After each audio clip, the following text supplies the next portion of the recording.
कैसे हो बच्चों? Class 12th chemistry lesson number 2। आज एपिसोड है 19वां।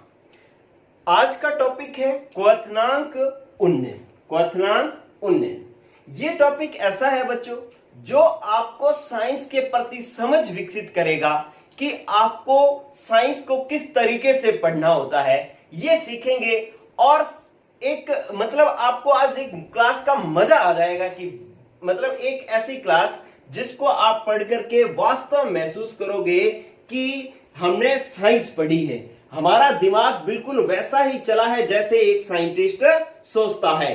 तो टॉपिक शुरू कर रहा हूं बच्चों मैं, क्वथनांक उन्नयन। पूरा बोर्ड चाहिए इसलिए मैं पूरे बोर्ड का उपयोग कर रहा हूं। ठीक है, ये मैंने हेडिंग डाली। टॉपिक का नाम है आपके पास क्वथनांक उन्नयन। क्वथनांक उन्नयन।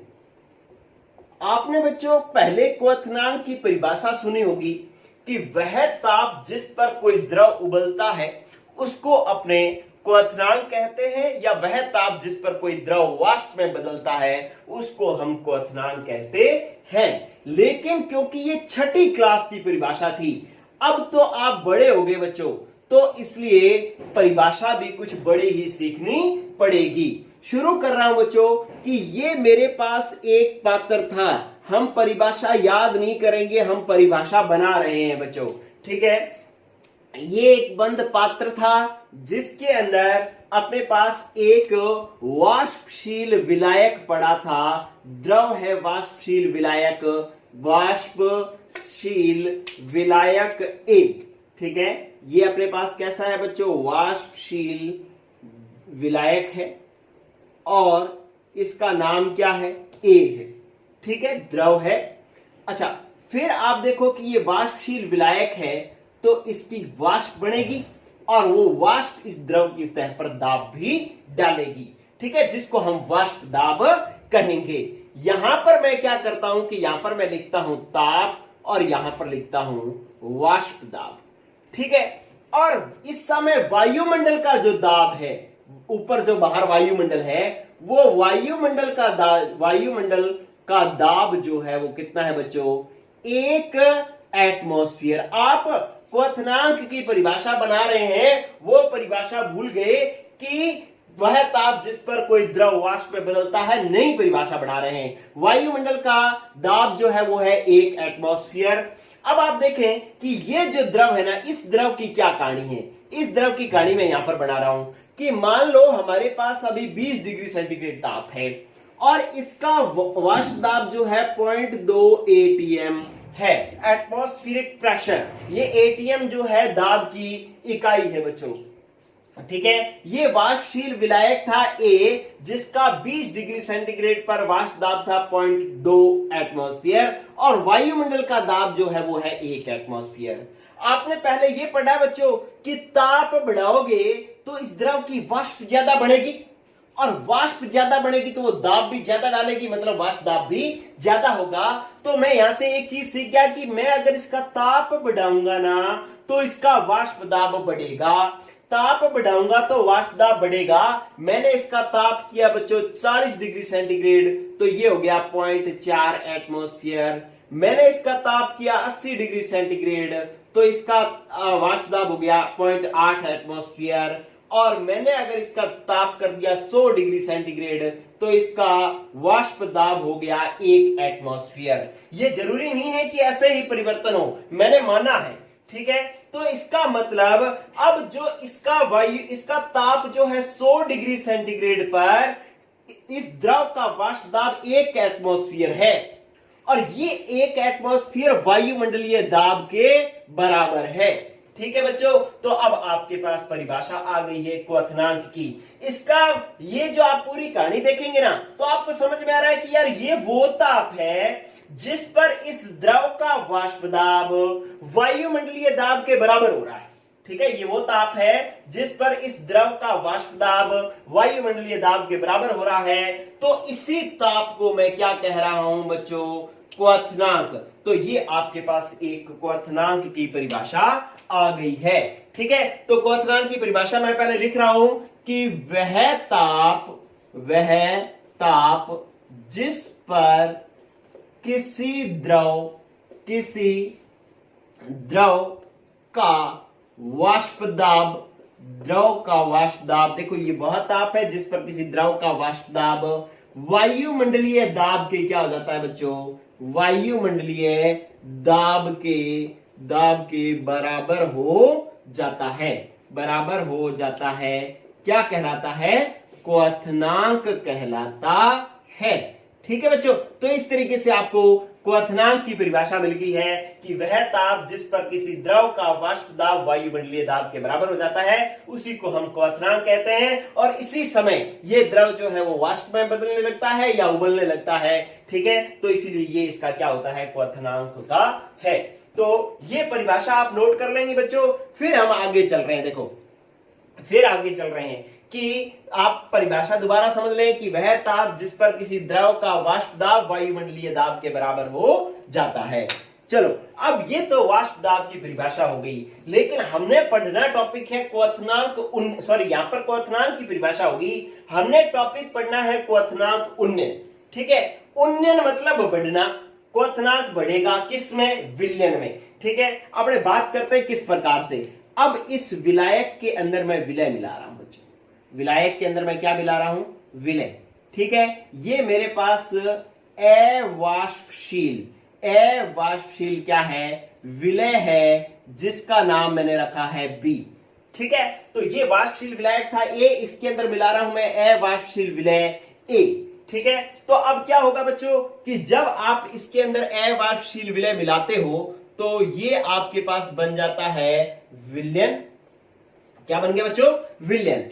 अब इस विलयन में क्या है कि यहां पर ये द्रव पर विलायक पड़ा था।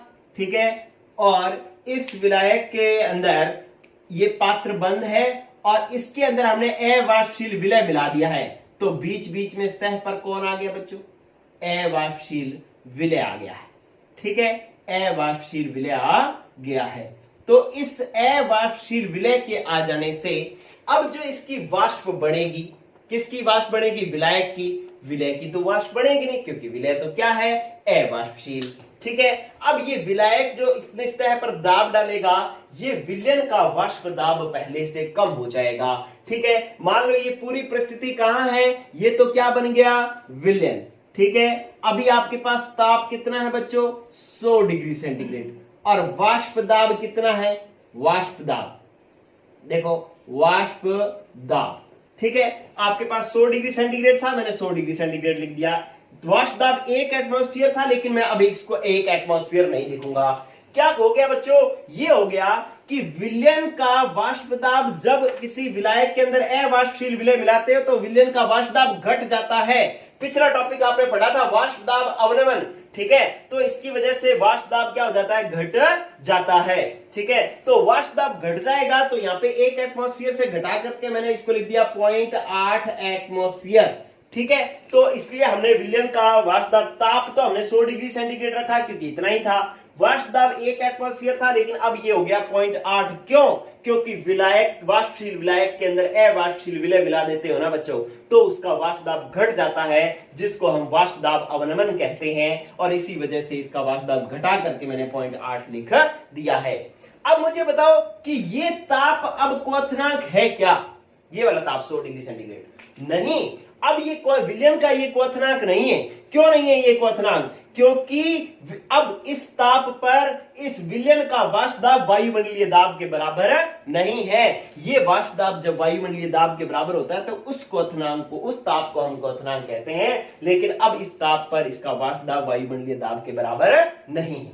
ठीक है, तो अगर हम इसको बराबर करना चाहें तो क्या करें, हम तो पहले भी कर चुके हैं कि अगर इसको बढ़ाना है तो आप ताप को ज्यादा करो, ताप को ज्यादा करो, तो मैंने इसके ताप को किया बच्चों 120 डिग्री सेंटीग्रेड, तो अब ये हो गया 1 एटमॉस्फेयर। अब मुझे बताओ, ठीक है, आपने इसको ताप बढ़ाया तो वाष्प दाब बढ़ गया। ठीक है, अब मुझे बताओ कि ये 120 डिग्री क्वथनांक है या नहीं है। बिल्कुल है बच्चों, क्योंकि अब इसका वाष्प दाब वायुमंडलीय दाब की क्या हो चुका है, बराबर हो चुका है। ठीक है, तो पहले आप जो इसका 1 एटमॉस्फेयर प्रेशर, इसका 1 एटमॉस्फेयर प्रेशर कितने ताप पर हो रहा था, 100 डिग्री सेंटीग्रेड पर। अब विलयन का जो वाष्प दाब है एक एटमॉस्फेयर वायुमंडलीय दाब के बराबर कितने ताप पर हो रहा है? 120 डिग्री सेंटीग्रेड पर। तो पहले से क्वथनांक बढ़ गया कि नहीं बढ़ गया बच्चों?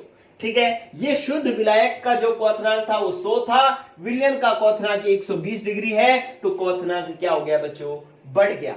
आप देख रहे हैं कि अगर आप यही जो क्वथनांक में जो बढ़ोतरी हो रही है इसी को हम कहते हैं क्वथनांक उन्नयन। क्या कहते हैं बच्चों? क्वथनांक उन्नयन। इसके क्वथनांक को, शुद्ध विलायक के क्वथनांक को क्या कह रहा हूं मैं बच्चों?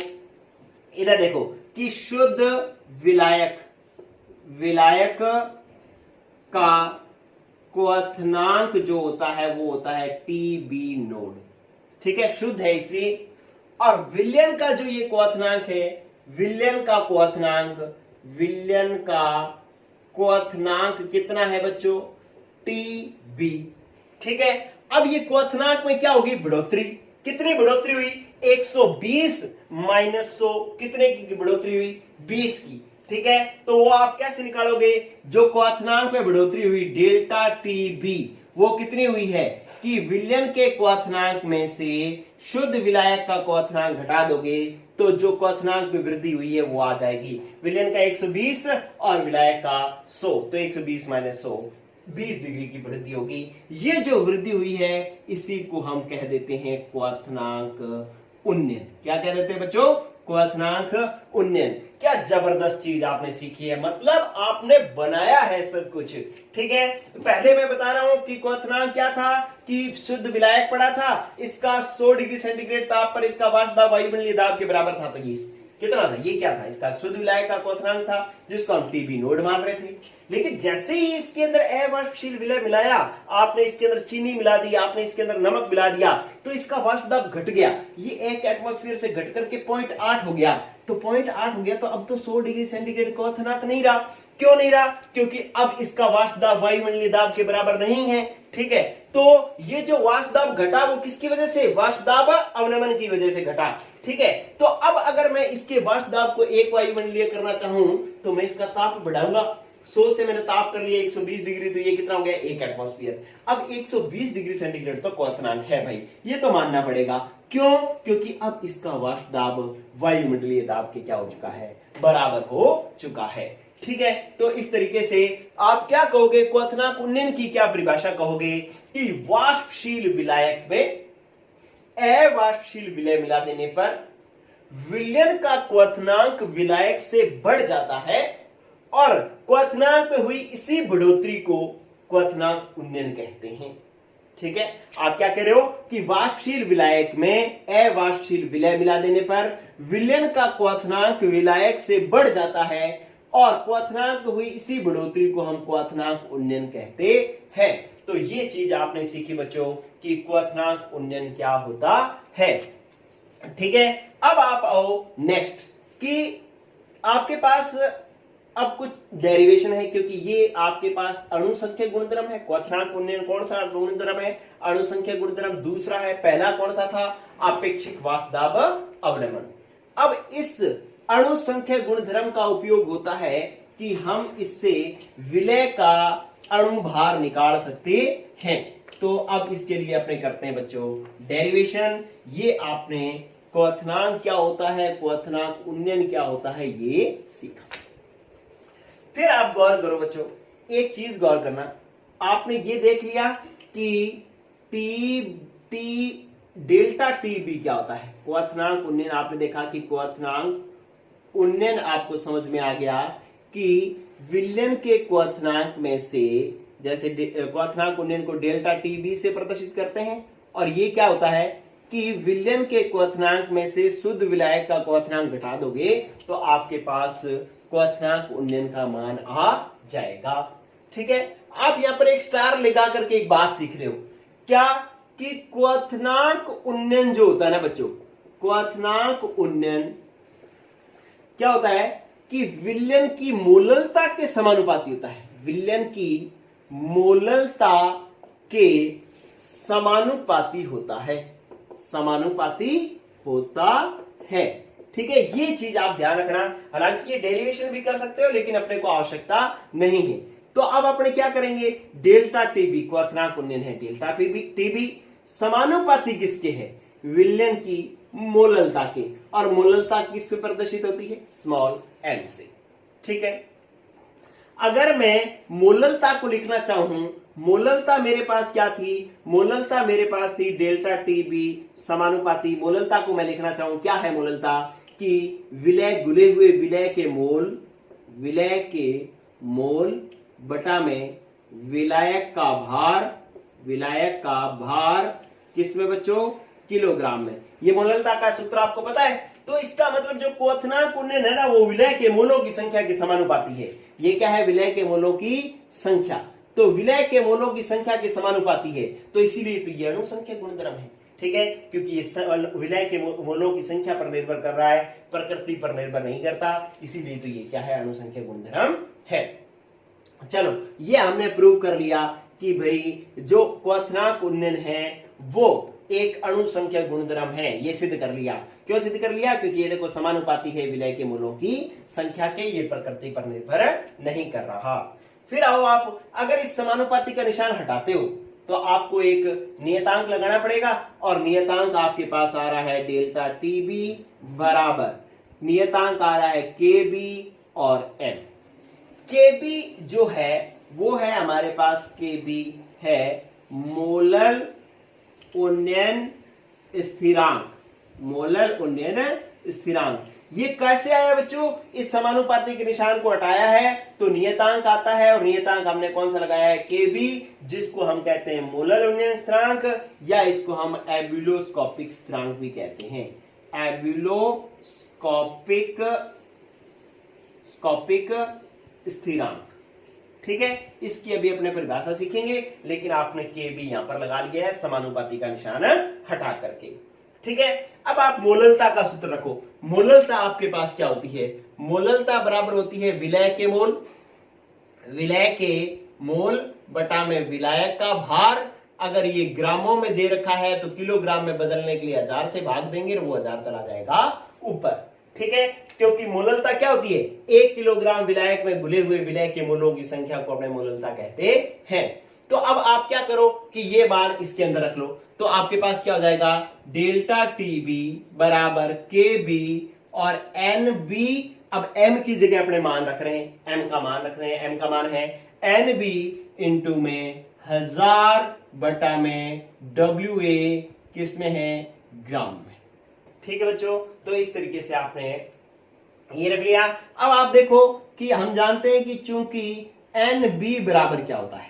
एन बी बराबर होता है डब्ल्यू बी बटा में एम बी। डब्ल्यू बी बटा में एम बी। तो अब आप ये वाला मान रख लो, क्योंकि विलय के मोल बराबर विलय की ग्रामों में मात्रा बटा में विलय का अणुभार होता है। तो ये अगर अपने यहां पर रखेंगे तो अब आपके पास बन गया बच्चों डेल्टा टी बी बराबर के बी, और इसकी जगह ये रख सकते हैं अपने पास डब्ल्यू बी बटा में एम बी इंटू में कैपिटल डब्ल्यू ए। अगर ये ग्रामों में दे रखा है तो ऊपर चला जाएगा 1000। तो ये देखो बच्चों, ये इस तरीके से आपके पास डेल्टा टीवी का सूत्र आ गया है। ठीक है, अब आप आओ नेक्स्ट कि आपको क्या करना होता है? अणुसंख्यक गुणधर्म से लास्ट में क्या करना होता है बच्चों? विलय का अणुभार ज्ञात करना होता है। तो ये क्या है? विलय का अणुभार है, तो विलय का अणुभार कैसे ज्ञात करोगे? एम बी, ये इधर ले आओ, डेल्टा टी बी इधर ले आओ, तो आपके पास एम बी बराबर हो जाएगा के बी इंटू में डब्ल्यू बी इंटू में 1000 बटा में डेल्टा टी बी इंटू में कैपिटल डब्ल्यू ए, और किसमें आ गया? ये ग्रामों में आ गया। ठीक है, तो इस तरीके से अपने कर सकते हैं, विलय का अणुभार ज्ञात कर सकते हैं। तो ये जो आपके पास जितने भी मैंने मतलब बॉक्स में सारे सूत्र जो लिखे हैं, वो सारे के सारे सूत्र जो है वो इंपॉर्टेंट है। चलो बच्चों, अब अपने क्या करते हैं कि ये जो मोलर उन्नयन स्थिरांक जो आया है, इसकी परिभाषा पढ़ते हैं। पहले आपने ये वाली बात पूरी समझ में आ गई आपको कि ये क्वथनांक उन्नयन क्या है। फिर आपको ये चीज बस याद रखनी थी कि क्वथनांक उन्नयन मोललता के समानुपाती होती है। ध्यान रखना, मोलरता के नहीं, मोललता के। तो डेल्टा टी बी समानुपाती है, समानुपाती के निशान आया, हटा नियतांक आ गया, जिसको हम मोलर उन्नयन स्थिरांक या एब्यूलोस्कोपिक स्थिरांक कहते हैं। अब क्या किया कि मोललता का मान रख दिया। मोललता क्या होती है? कि 1 किलोग्राम विलायक में घुले हुए विलायक के मोलों की संख्या, तो NB बटा में WA इंटू 1000। अब ये मान यहां पर रख दिया अपन ने, इस M की जगह M वाला मान हमने रख दिया। ठीक है, अब क्या किया है कि NB क्या होता है, NB विलय के मोल बराबर होता है विलय की ग्रामों मात्रा बटा में विलय का अणुभार, तो ये हमने रख दिया विलय की ग्रामों मात्रा बटा में विलय का अणुभार। ठीक है, अब क्या कर दिया कि ये एक डेरिवेशन बन गया, एक फॉर्मूला बन गया। और दूसरा फॉर्मूला क्या कि आपको विलय का अणुभार निकालना होता है, ये निकालने के लिए आप इसको इधर ले गए, डेल्टा टी भी इधर ले आए, तो ये एक और फॉर्मूला बन गया। ठीक है, अब आओ बच्चों एक नेक्स्ट, इसको मैं कर देता हूं साफ, ये हो गया। चलो अब आप आओ एक और चीज, एबिलोस्कोपिक स्थिरांक या केबी का जो है वो परिभाषा, केबी। ठीक है, या हम इसको कहते हैं मोलर उन्नयन स्थिरांक, मोलर उन्नयन स्थिरांक। ये 12th क्लास के लिए एक बहुत ही इंपॉर्टेंट क्वेश्चन है, कई बार पेपर में आया है कि मोलर उन्नयन स्थिरांक या एबिलोस्कोपिक स्थिरांक को, एबिलोस्कोपिक स्थिरांक को परिभाषित कीजिए, स्थिरांक को परिभाषित कीजिए। ये एक ही बात है, केबी मोलर उन्नयन स्थिरांक या एबिलोस्कोपिक स्थिरांक। ठीक है, मैं इसको परिभाषित करूं तो मैं क्या करता हूं, इस सूत्र का उपयोग करता हूं, इस सूत्र का। ठीक है, अब क्या सूत्र का उपयोग करता हूं, डेल्टा टीबी बराबर, मैं इसकी परिभाषा समझा रहा हूं आपको कैसे आई इसकी परिभाषा, डेल्टा टीबी बराबर केबी इंटू एनबी इंटू 1000 बटा में कैपिटल डब्ल्यू ए। ठीक है, अब ये क्या है, विलायक का भार है। ठीक है, और ये क्या है, विलय के मोल। अगर मैं विलय के मोल कर दूं 1 मोल, विलय के मोल, एनबी कितने कर दूं बच्चों में 1। ठीक है, और विलायक का भार कर दूं 1000, विलायक का भार कर दूं 1000 ग्राम। ठीक है, तो अब अपने पास क्या बन जाएगा, अब आपने मान रखा तो ये बन गया एनबी का मान 1 और ये 1000, तो आपके पास डेल्टा टीबी बराबर केबी इंटू, अब विलय का मोल 1, विलायक का भार 1000 ग्राम, ऊपर क्या है 1000, अब 1000 से 1000 कट गया, तो डेल्टा टीबी बराबर क्या हो गया, केबी। तो बस अब आपके पास परिभाषा बन गई। क्या परिभाषा बन गई बच्चों, इधर देखो, मैं इसको साफ कर रहा हूं, ये आप साथ के साथ स्क्रीनशॉट लेकर के लिखते रहे होंगे, गौर करना बच्चों।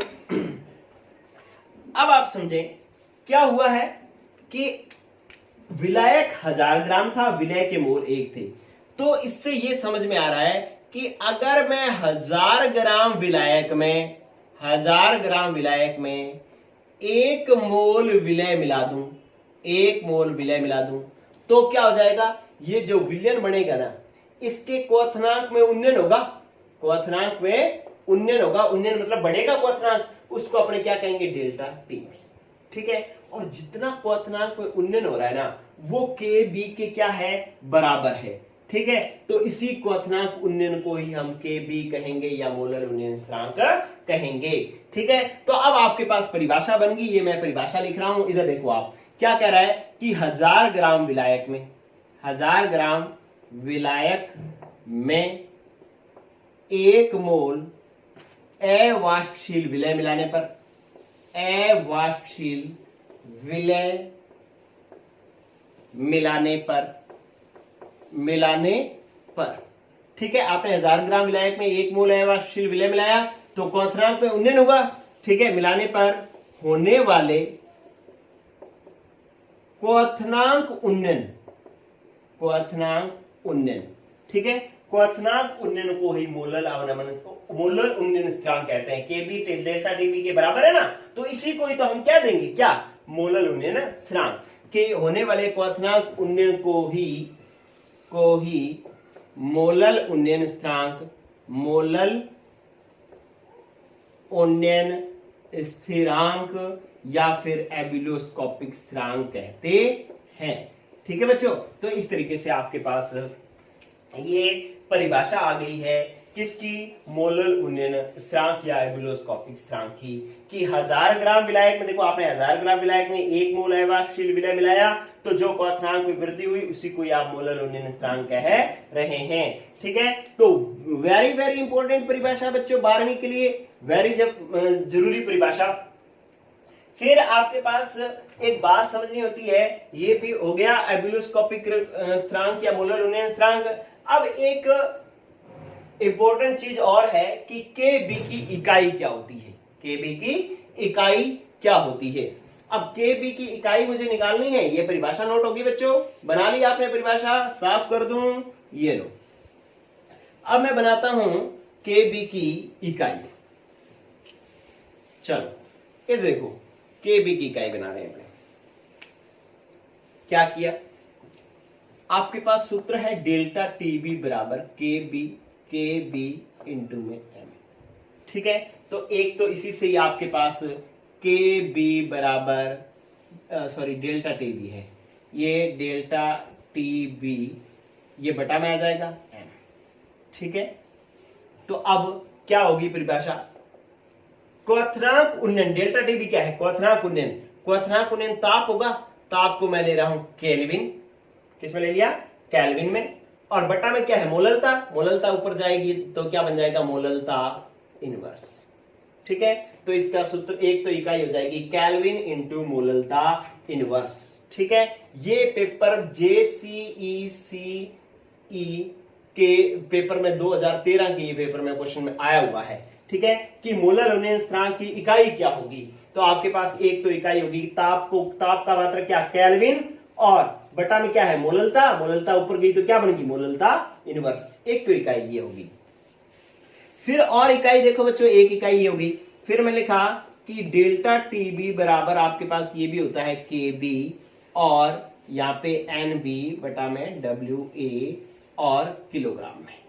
यही तो मोललता होती है कि विलायक के मोल 1 किलोग्राम विलायक में घुले हुए हैं। अब आपको केबी की इकाई चाहिए, तो केबी बराबर क्या हो गया? इसको कर दो डेल्टा टीबी, ये एन बी आ जाएगा नीचे और ये WA चला जाएगा ऊपर। ठीक है, तो आपने ये जब निकाला तो ये तिरछा गुणा करके डेल्टा टीबी WA हो गया, ये आ गया इसके बटा में। अब डेल्टा टीबी क्वथनांक उन्नयन है, ताप है, तो ताप की इकाई क्या होती है? केल्विन। और ये विलायक का भार है, किसमें है? किलोग्राम में, तो केल्विन किलोग्राम। ये केल्विन हो गया, ये किलोग्राम हो गया, ये क्या है? मोल। तो मोल बटा में है, ऊपर जाएगा तो क्या हो जाएगा? Mole inverse. ठीक है, तो ये भी एक बहुत ही महत्वपूर्ण इकाई हो गई। तो आपके पास दो बातें थी। पेपर में प्रश्न आएगा कि मोलर उन्नयन स्थिरांक को परिभाषित करो और इसकी इकाई लिखो। तो आप कहोगे कि 1000 ग्राम वाष्पशील विलायक में 1 मोल अवाष्पशील विलय मिलाने पर उसके क्वथनांक में होने वाले उन्नयन को ही मोलर उन्नयन स्थिरांक कहते हैं, और इसकी इकाई होती है केल्विन मोललता इनवर्स या फिर केल्विन किलोग्राम प्रति मोल। केल्विन किलोग्राम प्रति मोल। ठीक है, तो ये इसकी दो इकाइयां होंगी बच्चों। ये इंजीनियरिंग के एग्जाम में ये क्वेश्चन पूछा गया है। अब आओ आप क्वथनांक उन्नयन के अंदर नेक्स्ट पॉइंट। नेक्स्ट पॉइंट आपके पास क्या है बच्चों? ये देखो, आपको ग्राफ से समझना है कि क्वथनांक उन्नयन क्या होता है। ग्राफ से समझना है, ग्राफ बनाना है मेरे को। देखो मेरे पास यूं मैं एक ग्राफ बना रहा था, किसके बीच में? वाष्प दाब सॉरी, यहां पर रखता हूं मैं ताप, और यहां पर रखता हूं वाष्प दाब। इस एक्स पर रखता हूं वाष्प दाब। ठीक है, इसके बीच में मैं ग्राफ खींचता हूं। ये बिल्कुल सीधी लाइन है, ठीक है। और यहां जो है ये 0 बिंदु है। इधर की तरफ जाओगे ताप बढ़ रहा है, इधर की तरफ जाओगे वाष्प दाब बढ़ रहा है। ये बढ़ता बढ़ता यहां पर वाष्प दाब जो है वो 1 एटमॉस्फेयर है। 1 एटमॉस्फेयर जो कि क्या है बच्चों? वायुमंडलीय दाब है। वायुमंडलीय दाब है, ठीक है। तो ये वायुमंडलीय दाब हो गया 1 एटमॉस्फेयर। इधर की तरफ ताप है। आप एक चीज देखें कि यहां पर एक ताप है T। गौर करना बच्चों, बहुत जबरदस्त चीज सिखा रहा हूं मैं, ठीक है। यहां पर एक ताप है, या अपने यहां से शुरू करते हैं। यहां पर एक ताप है T, ठीक है। इस पर यहां पर एक विलायक पड़ा है मेरे पास A। क्या पड़ा है? A। यहां पर क्या है? विलायक, विलायक, ठीक है। इसका इतना वाष्प दाब है, ये देखो इतना वाष्प दाब है। किस ताप पर? इस ताप पर, ठीक है। लेकिन आपको ये पता है कि ताप बढ़ाओगे तो वाष्प दाब बढ़ेगा, ठीक है। ताप बढ़ाते हो तो क्या होता है? वाष्प दाब बढ़ता है। तो आप ताप बढ़ाओगे तो वाष्प दाब बढ़ेगा। तो ये देखो ये ग्राफ लाइन आई, ये ताप बढ़ाने पर वाष्प दाब बढ़ा, ठीक है। ये ताप बढ़ा रहे हो तो वाष्प दाब क्या हो रहा है बच्चों? बढ़ रहा है, ये वाष्प दाब बढ़ रहा है, ठीक है। अब क्या हुआ कि इसी ताप पर मैं इस विलायक के अंदर विलय मिला दूं तो क्या बन जाएगा? विलयन। और विलयन का वाष्प दाब मुझे बताना बच्चों, इस बिंदु से ये विलायक का वाष्प दाब है, विलयन का वाष्प दाब इससे ऊपर आएगा कि इससे नीचे आएगा? सोचो, ये कहां आएगा? नीचे आएगा। क्यों नीचे आएगा? क्योंकि विलयन का वाष्प दाब क्या होता है बच्चों? कम होता है। क्यों कम होता है? वाष्प दाब अवनमन के कारण। तो ये मैंने किसका वाष्प दाब बढ़ाया? विलयन का। ताप दोनों का एक जितना ही है, लेकिन विलायक का वाष्प दाब ज्यादा है, विलयन का कम है। विलयन का कम होने का कारण है वाष्प दाब अवनमन। लेकिन ताप बढ़ाओगे तो विलयन का भी वाष्प दाब बढ़ेगा, ठीक है। ताप बढ़ाओगे तो विलायक का भी बढ़ता है, विलयन का भी बढ़ता है। सबका ताप बढ़ाओगे तो वाष्प दाब तो बढ़ेगा ही, ठीक है। तो इसका वाष्प दाब भी यूं बढ़ता है, तो यूं बढ़ गया। अब आप देखें, ये दो लाइनें होगी। अब अगर आप देखें तो यहां क्या हो रहा है बच्चों? ये हो रहा है कि इस एक एटमॉस्फेयर वाले लाइन को मैं अगर इधर बढ़ाऊं तो ये क्या हो रहा है? यहां पर ये दो बिंदु आ रहे हैं। एक तो ये बिंदु है जिस पर इस विलायक का वाष्प दाब वायुमंडलीय दाब के बराबर हो रहा है। इधर देखें कि ये विलायक का वाष्प दाब बढ़ते बढ़ते बढ़ते वायुमंडलीय दाब के बराबर हो गया। तो इसका मतलब यहां पर जो इसका ताप जो होगा, यहां पर जो इसका ताप जो होगा, इसको मैं इसका क्वथनांक कहूंगा, ठीक है। और विलायक का है तो मैं इसको क्या कहूंगा? TB node. अरे बात समझ में आई है नहीं? इसी तरीके से विलयन के बारे में सोचो। विलयन के बारे में क्या हुआ कि ये यहां पर क्या हो रहा है? इस विलयन का वाष्प दाब वायुमंडलीय दाब के बराबर हो रहा है। तो इसका मतलब यहां पर जो इसका ताप होगा वो इसका क्वथनांक होगा, क्योंकि वह ताप जिस पर किसी द्रव का वाष्प दाब वायुमंडलीय दाब के बराबर होता है वही उसका क्या कहलाता है? क्वथनांक कहलाता है। तो अब देखो, इस विलयन का वाष्प दाब एक वायुमंडलीय दाब के बराबर हो रहा है। कब? इस ताप पर। तो ये इसका क्वथनांक होगा, और विलयन के क्वथनांक को मैं क्या कह रहा हूं? टीएस। बोलो बात समझ में आ गई कि नहीं आ गई? अब दोनों के क्वथनांकों का जो अंतर होगा, दोनों के क्वथनांकों, ये ज्यादा है, विलयन का क्वथनांक ज्यादा है, विलायक का कम है, तो इन दोनों का जो क्वथनांकों का अंतर है उसको हम कह रहे हैं डेल्टा टीबी। मतलब ये हमारे पास क्या है? क्वथनांक उन्नयन है, ठीक है। तो कितना जबरदस्त ग्राफ आपके सामने है बच्चों। क्या था कि इस ताप पर किसी विलायक का वाष्प दाब इतना था, ताप बढ़ाया तो वाष्प दाब बढ़ा। अब इसी ताप पर विलयन का वाष्प दाब विलायक से नीचे रख रहा हूं, क्योंकि विलयन का वाष्प दाब विलायक से कम हो जाता है वाष्प दाब अवनमन के कारण।